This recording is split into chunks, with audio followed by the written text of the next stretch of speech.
Hi viewers, this is Dr. Muhammad Iftikhar Aslam from Pakistan. Today I'm going to present my lecture on meningel, which is also known as pig paramyxovirus infection or porcine paramyxovirus infection. In today's lecture, we'll cover the information regarding the organism that causes meningel virus infection and its epidemiology. We'll also talk about the economic impact the disease could have. Additionally, we'll talk about how it is transmitted, the species it affects, the clinical signs and necropsy findings, and the diagnosis and treatment of the disease. Finally, we'll address the prevention and control measures for the disease as well as the actions to take if the meningel virus infection is suspected. The meningel virus is one of the several recently discovered RNA viruses, for example, Nipah, Hendra, and Thiomine. In the family Paramyxoviridae, meningel virus is in the genus Rubella virus, and the members of the genus includes Newcastle or chicken Andy disease and the human mumps viruses. Meningel virus infections have only been reported in pigs in New South Wales, Australia. However, two humans were also affected during this outbreak. The virus does not appear to be highly contagious but tends to spread slowly throughout the population. The virus does not appear able to survive in the environment for any length of time. In 1997, a reproductive disease outbreak in New South Wales and Australia led to the discovery of a new paramyxovirus called meningel virus. The virus had great economic impact due to the production losses. During the outbreak, farrowing rates decreased from an expected 82% to as low as 38%.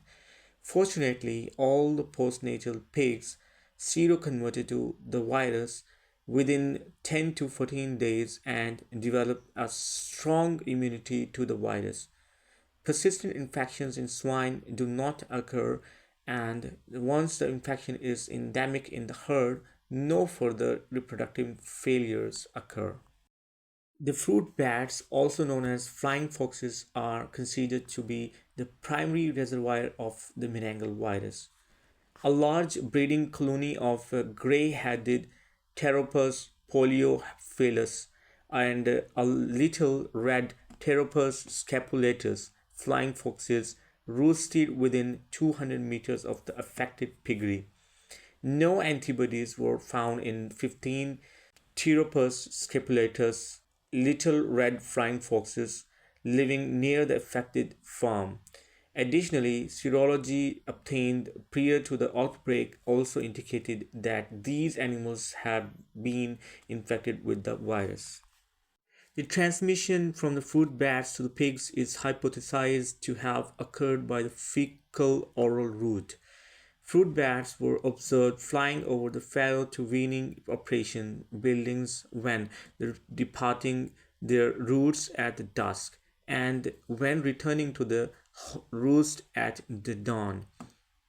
Although two human piggery workers were also infected during the 1997 outbreak, and the exact route of the transmission is still unknown. Both the individuals had very close contact with the infected swines. Although the incubation period for meningel virus infection is not clearly known, the pigs seroconverted to the virus in 10 to 14 days. The virus causes disease in developing fetuses, the fetal mummification and stillbirths. Some having deformities of the skeletal and nervous systems are most commonly seen. Arthrogyroposis, arthrogyroposis, brachygnathia, doming of the skull, and scoliosis and kyphosis can be seen in the pigs. Additionally, there is a reduction in the farrowing rate as well as the number and size of the litters. No clinical signs have been seen in the postnatal pigs of any age. A variety of the wild and domestic animals, such as cattle, sheep, birds, rodents, cats, and dogs, in the vicinity of the affected piggery tested seronegative for the virus. During the single 1997 outbreak in Australia, meningel virus affected reproductive potential and productivity of the swine herds. Farrowing percentages decreased from an expected 82% to as low as 38% during the peak of outbreak. Additionally, the number of live piglets per litter declined from mean of 9.7 to 8.1 during the outbreak. Once the infection was endemic in the herd, no further reproductive failure occurred. No disease was observed in postnatal animals of any age.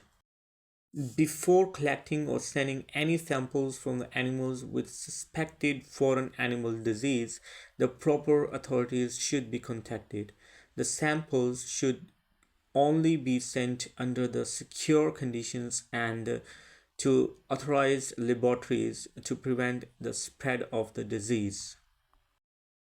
The most notable clinical signs of meningal infections are increased proportions of mummified and stillbirth piglets.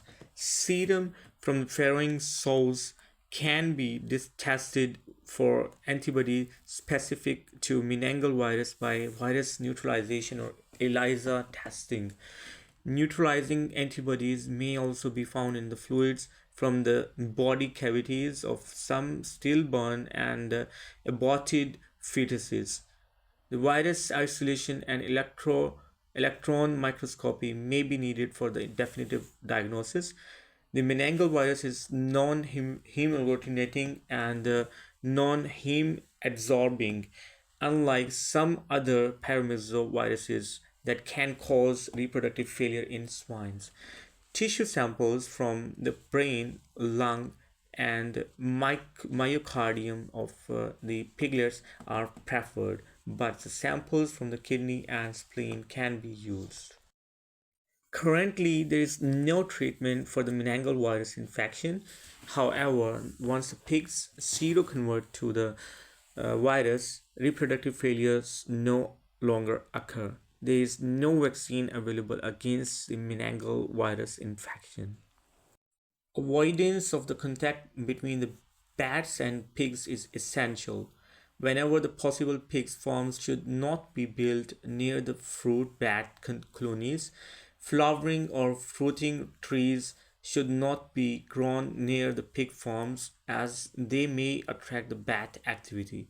Wide screens can help prevent contact with the bats when the pigs are raised in open sided pig sheds. Runoff from the roof should be kept from entering the pig pens. In addition, the good biosecurity measures may keep meningel virus and other infections away from spreading between the farms. In an outbreak situation, the infection will most likely have spread through the population before the first affected litters are farrowed. With this, we are going to end our today's lecture. Thank you.